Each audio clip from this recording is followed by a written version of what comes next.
चलो सूरज बेटा, जल्दी करो। तुम्हें मौसी के घर आना है या नहीं? चलो जल्दी जल्दी। हाँ मम्मी, बस 1 मिनट और मैं अपनी पढ़ाई की सारी किताबें ले तो लूँ। जल्दी करो बेटा, वरना पंछी बस निकल जाएगी। लाडो चिड़िया थोड़े दिनों के लिए अपने बहन मीना चिड़िया के यहाँ जा रही है। तभी उसे रास्ते में कालू कौआ रोक लेता है। अरे ओ मीना, कहाँ जा रही हो? कालू भैया, मैं थोड़े दिनों के लिए अपनी बहन के घर जा रही हूँ। बहुत दिनों से वह मुझे बुला रही है, लेकिन घर के कामों की वजह से मेरा जाना ही नहीं हो रहा। लेकिन अब मेरी मीना के बेटे की सगाई है, इसलिए मुझे अब तो जाना ही पड़ेगा। अच्छा अच्छा, ठीक है। तुम जा तो रही हो, लेकिन लाडो तुम जल्दी वापस आ जाना। क्या तुम भूल गई?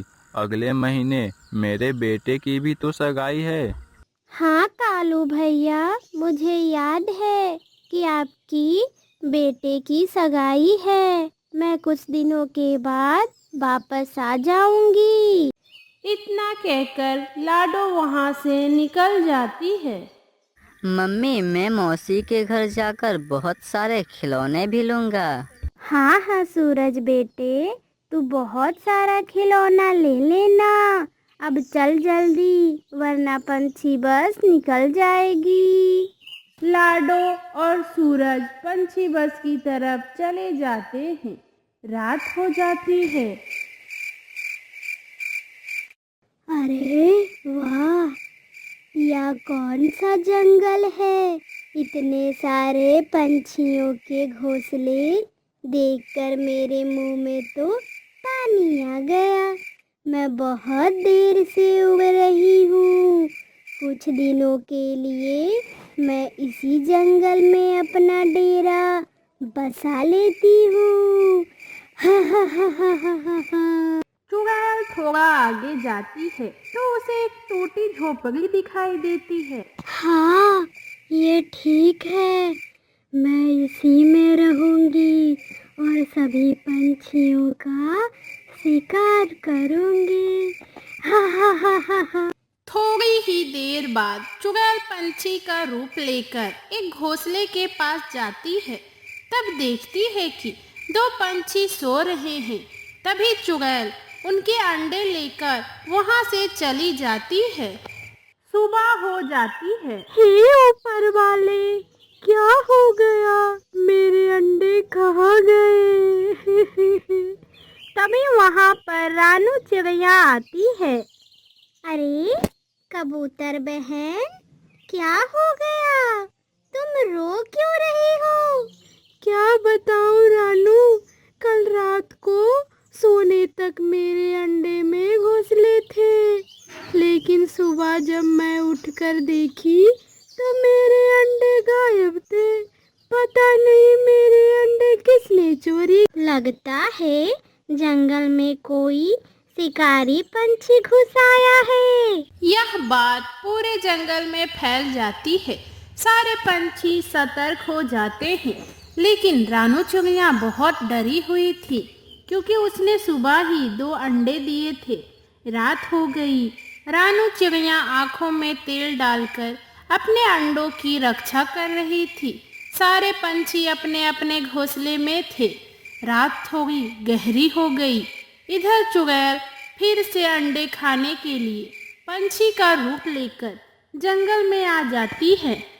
अंडों की खोज में वह जंगल के ऊपर ही उड़ रही थी। थोड़ी देर खोज करने के बाद वह रानू चिड़िया के घोंसले के पास रुक जाती है। हाँ, मुझे अंडे की खुशबू यही घोंसले से आ रही है। चुड़ैल खिड़की से झांक कर देखती है तो रानू चिड़िया अपने अंडों को पंखों के नीचे छुपा कर बैठी हुई थी। अरे आधी रात हो गई है, फिर भी ये चिड़िया क्यों जाग रही है? मुझे अब मेरे जादू से इसे अपने बस में करना होगा। चुड़ैल अपने जादू से रानू चिड़िया को अपने बस में कर लेती है। जैसे ही रानू चिड़िया के बस में आ जाती है, चुड़ैल अपने हाथ लंबे कर लेती और रानू चिड़िया के दोनों अंडों को चुराकर वहां से चली जाती। चुड़ैल का जादू सुबह होने तक चलता रहा। जैसे ही जादू का असर खत्म हो गया, रानू होश में आ गई। उसने देखा उसके भी दोनों अंडे गायब थे। सुबह होते ही पूरे जंगल में अफरा तफरी मच गई। रानू चिड़िया जोर जोर से रोने लगी। तभी वहां पर कालू कौवा आ गया। अरे रानू, क्या हुआ? तुम रो क्यों रही हो? क्या बताऊं कालू भैया, कल सुबह किसी ने कबूतर के अंडे चुराए थे और आज मेरे भी अंडे चोरी हो गए। मैं तो रात में तेल डालकर आँखों से मेरे अंडों की रक्षा कर रही थी, लेकिन पता नहीं मुझे आधी रात तक तो सब कुछ याद है, लेकिन आधी रात के बाद का कुछ भी याद नहीं आ रहा। सुबह जब मेरी आँख खुली तो मैंने देखा मेरे अंडे गायब थे। रानू की बात सुनते ही कालू कौवा सोच में पड़ गया कि ऐसा कैसे हो सकता है। लगता है जंगल में सच में कोई चालाक शिकारी पक्षी घुस आया है। वह दिन में नहीं, रात में शिकार कर रहा है। एक बार जाकर पूरा जंगल छान मार लेता हूँ, कोई नया घोंसला ही दिख जाए।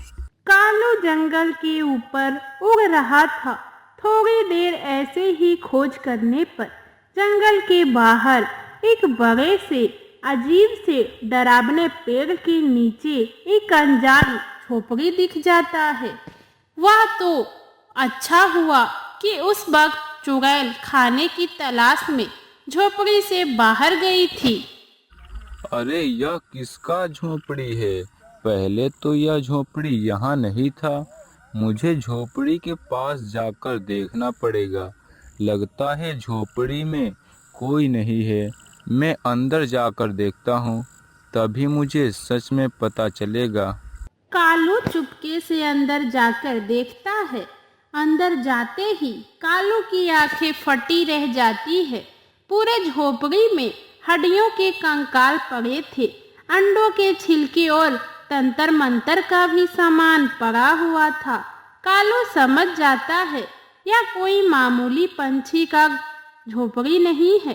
कालू एक सेकेंड का वक्त ना गवाते हुए वहां से अपनी जान बचाकर निकल जाता है और पास वाले एक पेड़ की टहनी पर आके बड़े से पत्ते के पीछे छुपकर उसे घोंसले पर नजर रखता है। धीरे धीरे शाम हो जाती है।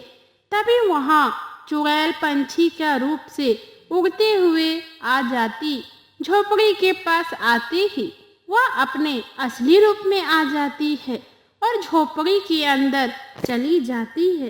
कालू सारा नजारा पास पेड़ के टहनी से देख रहा था। अच्छा, तो यह जादूगरनी चुड़ैल है। लगता है यही रात में जंगल में आकर पक्षियों के अंडे चुराकर खा रही है। इससे पहले कि आज रात को फिर से किसी के अंडे चुरा कर खा ले, उससे पहले मुझे इसको सबक सिखाना पड़ेगा। कालू सीधा वहां से निकलकर तंत्र मंत्र करने वाले जादूगर तोते के पास आ जाता है। कालू सारी बातें तोते को बता देता है। बस इतनी सी बात? मैंने तो बहुत सारे चुड़ैल को धूल भी चटाई है। रुको, मैं अभी तुम्हें इसका उपाय बताता हूँ। जादूगर तोता अपनी पोटली से एक बड़ा सा जादुई अंडा निकालकर कालू के सामने रख देता है। कौवा, मेरी बात ध्यान से सुन। ये कोई मामूली अंडा नहीं है, यह एक जादुई अंडा है। अब तुझे सिर्फ एक काम करना है। कैसे भी करके उस चुड़ैल को इस अंडे के पास लेकर आना होगा। जैसे ही वह चुड़ैल इस अंडे को छू लेगी, वह तुरंत इस अंडे में कैद हो जाएगी। उसे इस अंडे के पास कैसे लाना है वह मैं अच्छी तरह जानता हूँ। आप बस यह अंडा यहीं पर रख दीजिए और यहीं कहीं आसपास छुप जाइए। अगर वह यहाँ आई और उसके अंडे छूने से वह कैद नहीं हो पाई, तो आप अपना कोई दूसरा जादू करके उसे कैद कर लेना। ठीक है, अब जल्दी जाओ और उस चुड़ैल को यहाँ तक लेकर आओ। रात हो गई, सारे पंछी सो गए थे। इधर कालू चुपके से चुड़ैल के झोपड़ी की तरफ आ जाता है और मन ही मन बोलने लगता है।